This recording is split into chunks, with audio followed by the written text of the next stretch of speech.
Kia ora no e te whānau. I just want to share a template that I use to teach te arapu Māori in my classroom.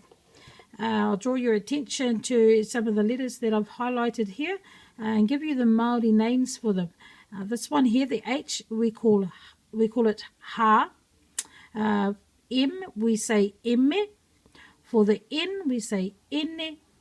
For the NG, we say ngaa. For the R, we say ara. For the W, we say wa. And for the WH, we say wha.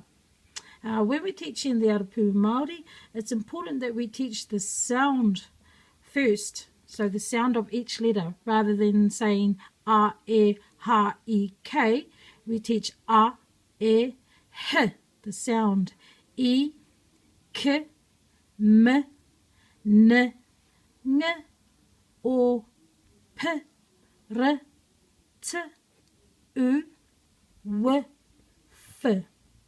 Okay, so the reason for that is once they know how to say the sounds of each of the letters, they can start joining each letter. So, for instance, a k, e, ke, or n, I, ni.